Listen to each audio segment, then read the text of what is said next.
Okay, so hi everyone. My name is Aurélie Perruchon, and I'm Augmented and Virtuality Platform Manager in Alstom in the IT entity. So our goal as a platform is to answer all Alstom entities' needs in terms of AR and VR and deploy with them some new and global solutions.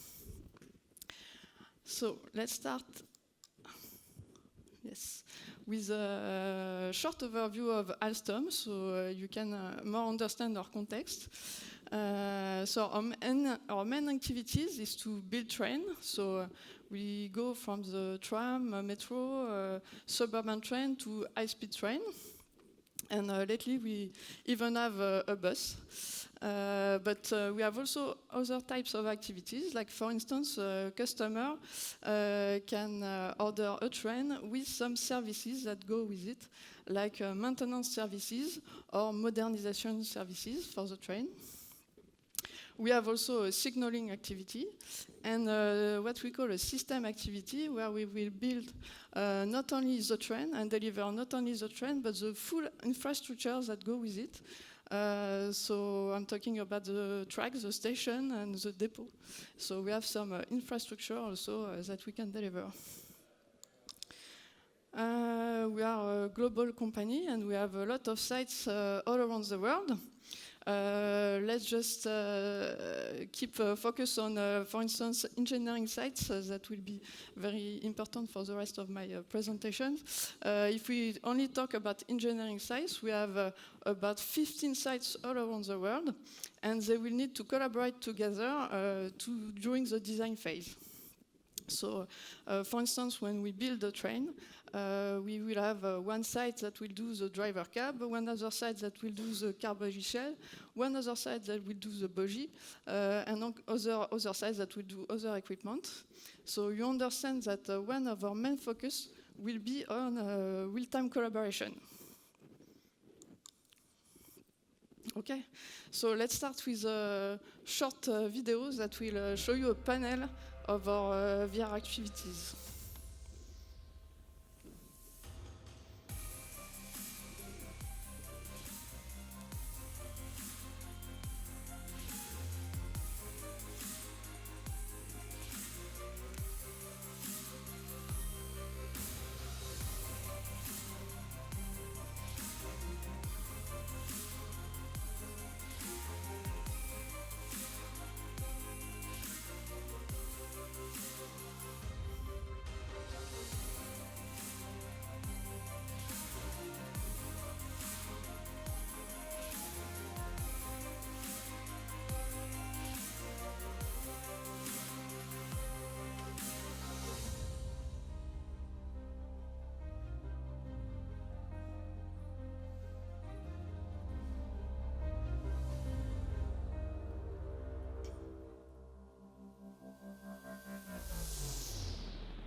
All right. So let's now focus on our different use cases that we have in Alstom. We have 5 big application use cases that I will detail right now. So the first use case will be for design and styling, so photorealistic rendering. For this use case, we will immerse the customer inside this Scale 1 3D mockup. So it's very important for presentation, but also to validate with the customer some design hypotheses. So for instance, we will show him different external colors and materials, different internal layout hypotheses. And for instance, we can also make him his future driver test the driver cab to look if there are enough ergonomics access to all the push inside the cabin. And also we can check for accessibility, passenger accessibility, and for instance, wheelchair people accessibility inside the future train. So it will be more efficient customer presentation and validation because the customer will be immersed inside this future project, and in real time with him we can discuss and make some design choices. Also, we will use that to try to reduce the number of physical mock-up, because we can now propose to replace some physical mock-up by a digital one. The second use case will be for mechanical design. So as I said earlier, we have different sites that are collaborating all around the world for the design of trains.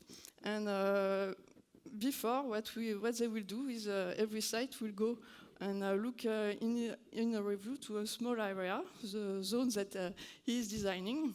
The problem with that is when you put all the zones together, then you have some issues at the interfaces between the zones. So the idea here is every time we do a review, now we do on the full car and not only the zone. And we can immerse all the actors of the team inside the full car and see really more clearly interfaces between the zones. So more efficient design review and communication between all actors.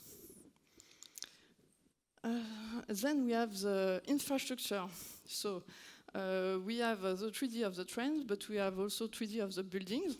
And here again, we will have some interfaces to look between train and building or activities and building. And for instance, let's say I have a maintenance operation to do inside the station, but when the station is designed by the civil work, we need at one point to assess that our activities will be doable. Like if you have an electrical cabinet, I have to maintain it. Will it be able to fit and to go through the door of the building? If you don't see these issues early enough into the design phase, you will have costly workaround to do later on. So the goal here again is to immerse all actors inside the project at the scale 1, and with a simple interaction, they can look at all their activities and avoid late issues. Building also. When you are, for instance, designing the external design of your metro, you will think about where do you put your logo and so on, what will be the color of the metro. But at the end of the day, what the passenger will see, he will go on the platform and he will be beyond platform doors. So did you think early enough in the design at what your metro will look like before the platform doors? So it's a design, a process design, when you have everything to put into the context with everybody that is on the project. So the first use case is for operation. So in this use case, we will use virtual reality to simulate operation, like industrialization or maintenance operation. And we will use this tool, of course, again, scale 1, immersivity at the place of the operator, and we will be able to see if the operator has access, visibility to make his operation, will his tool has access, and also we will use this kind of device to look at the design of the jigs and tools themselves. To do this simulation, we use a real-time tracking avatar with trackers on the person, and we will have real-time collision detection between the avatar and the environment. Then for operation, we have also the use case for training. In this case, we will use a painting simulator, for instance, to help in the recruitment of the future painter and select the one with a better gesture. The fifth application is for services. So services, it will depend on what are the requirements of the customers, and this is an example of what our entities of services delivers. It's a driving simulator. So in this one, they will replicate all virtually the real track, and you will be able to train the future driver in a virtual environment that will look like exactly like the reality. And last use case is for services or operation. It's a remote assistance use case. And in this use case, we will use currently smart glasses or a smartphone to connect an operator with a remote expert. So we've talked, these are all the use cases that we have currently in production in Alstom and that are used for every project. There's a lot of use cases about virtual reality for the design phase. And let's talk about the challenges we face to get there. So first, we have the hardware challenge. When we started, we built our first virtuality system. It is still a big back-face projection power wall with stereoscopy and tracking. We built it like 8 years ago in the headquarters. So it was a very effective system for, and it still is for the customer presentations. Very effective also for engineering people in Saint-Ouen, but not so effective for engineering people that were all around the world, because at this time they had to come into Saint-Ouen to use the virtuality system. So later on, what we did is we deployed some more low-cost system, low-cost equipment that we call a 3D kit. So they have the same functionalities as a big room, but it's just a smaller projector and a smaller budget. And later on came on the market the virtuality headset. So of course we deployed a lot of virtuality headset too. So now we have the hardware, and how do we get the content in it? So our main constraint for the content is that we have to manage very big models. We have train cars, and average train car is around 200 million polygons. So a lot of data to deal in real time. And second constraint will be about the time that we need to get from the 3D mockup, which is on the server, to get it ready and operative for the virtual reality session. So we started with this first workflow when we started virtuality. So we will get the engineering 3D mockup from the database by manual extraction of the model. So we save the model in a local computer. And this process would take like up to 2 or 3 days, which is a big amount of time. After extraction, the model was already ready to use on the virtuality system. We had only the big power wall at this time, so we just use a big PC cluster to manage the performance. And now we have put in place a new workflow.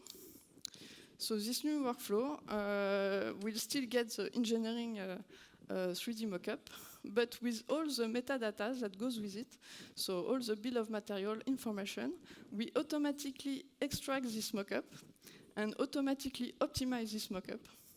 This whole process, extraction and optimization, takes now 2 or 3 hours instead of 2 or 3 days, and we have even with it the metadata. So after this optimization, what we have is a library of light 3D model ready to use for virtual reality. This library of small model, we'll be able to display them either on a standard laptop station or on a virtual reality system with a basic interaction. In fact, in the same software that we use, in the same viewer, you can just click and go to VR and have already immersion and basic interaction. So it will get a little bit more complicated after that. So we have our workflow. This is our workflow for engineering. For us, original engineering 3D data as Dassault system environment, so we use CATIA. Automatic extraction and optimization, we will use a solution called Pixies. And for the viewer part, light viewer part, we are in a Pixies viewer. But as we have our library of small 3D model, light 3D models, we can also reuse this optimized model in more complex solutions to do some more VR advanced interaction or custom application, augmented reality or virtual reality applications. So here we will be more in Unity or Unreal software. But that's not finished, because we have another source of data. This is our main reference when you have all the parts, but we have also the styling data mockup. This mockup is a light mockup with just aesthetic design parts. So no need to optimize it. So here we are in Autodesk environment. They use Alias at the beginning. And VRED to do their design book and 3D rendering. In the same software, we have a direct workflow, because in the same software, you can already do a virtual reality with basic interactions. Of course, we can get also the design data and put them into more VR advanced interaction to Unity and Unreal. And lately, we have also the third mockup, Origin, which is BIM data, because we have infrastructure, as I told you earlier.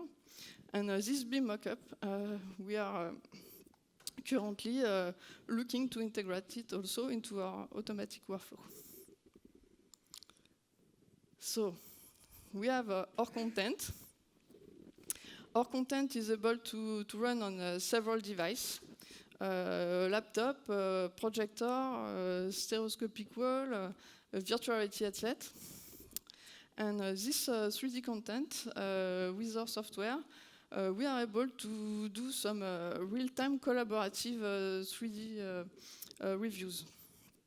Which means that if we do on one side a 3D review, like a 3D review in Saint-Ouen, on the Powerwall, we'll be able to connect from every other device of every other Alstom site, like Bangalore site in India or Arnell site in US, and we will be able to do a real-time collaborative review. Which means that if you don't even have on your site a virtual reality device, you just need a standard laptop and you will be able to follow the review and get the view of the people in the headset or the view of the Powerwall. So this is internal collaboration, and for the next step, we are also looking to external collaboration to be able to do some 3D review with customers and suppliers. Okay. So now we have hardware and content, and we still miss one big step. So the missing challenge here in this triangle is the people. Because why? If you have the best hardware of the world and the best software in the world, if you have nobody to use it, it will just be useless. So how do you get the people? So using those technology are implying to change your way of working. So to get the people, you have to do some communication. You have to let them try the system by themselves.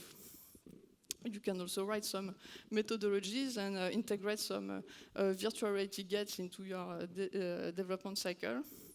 But there is really a key factor that will get you the people. And this is the fact that you have to allow the people to be autonomous to use the system and not required a VR expert to be able to use the applications. So our strategy was to focus on the basic and more easy to use application. And for the design phase, we cover already 60 to 70% of the use case with just basic virtuality interactions. When you have put people to use this basic interaction, then they will come back to you and they will ask for more advanced interactions. And that's how you get people to get to use a little bit more complex software and get into more advanced use case. So in one word, how do you get people? You have to make it easy. So we talk about a lot about virtual reality. And of course, next step for us is mixed reality. So we did a proof of concept on mixed reality. So the first one was to showcase in a real train some hypothesis of 3D design. So this is a very interesting use case, for instance, for modernization of train, because for modernization, the train that you have to modernize is not necessarily an Alstom train, so you can have another company train and you don't have the 3D data of this train. So this is the use case that we can put and just showcase the new equipment inside the old train. And next, we made the proof of concept to try to show the interest to have, for maintenance activities, to have real-time 3D information in the field. So to be able to localize some equipment in the real environment, to be able to have the latest maintenance information inside the field, or why not to directly access the marketplace and order a new equipment if this one is failing. But what are the challenges that we get to go to this target? So challenges on mixed reality.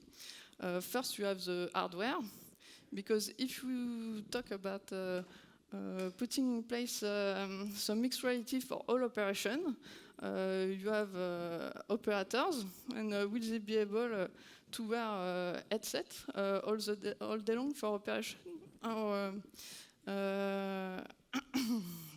of course, you can solve this problem by using a tablet in the first step. But in the next step, if you want to scale up, there will be a challenge and unknown territory there to be able to wear the device all day long. Then we have the content production challenge, because right now, if you're talking about maintainability operation, what we have is like a PDF file for working instruction. So it's a virtual paper. So I do go to virtual paper to full 3D information in context, in augmented reality, with like animation scenario on this 3D. To produce this content, this is added work. This is added skills for people to be able to produce this content. So there is a big question on the return on investment, of course. So the answer is we can scale it right now, and we have first to find the very good use case on which we will have, by producing more content, by adding some work, an investment that will gain for us enough against the cost. And late challenge, which is in my view the biggest challenge of mixed reality, is okay, let's say you have your hardware, you have the operator willing to wear the hardware, you have your content, but really, how do you get the up-to-date content to the operator at the right time, at the right place? So this is about a challenge about connectivity. Do you know who is your operator? How do you know what operation task he has to make? This implies actually a real-time connection to what we could call the digital twin. So let's get the digital twin before, and then we can go to our future target in mixed reality, because this is what everybody wants. Everybody wants for tomorrow, but we have still a few steps to get there. So we will start little by little, as we did for virtual reality, and by making use case after use case, we will get there. Okay. So thank you for listening, and if you have questions.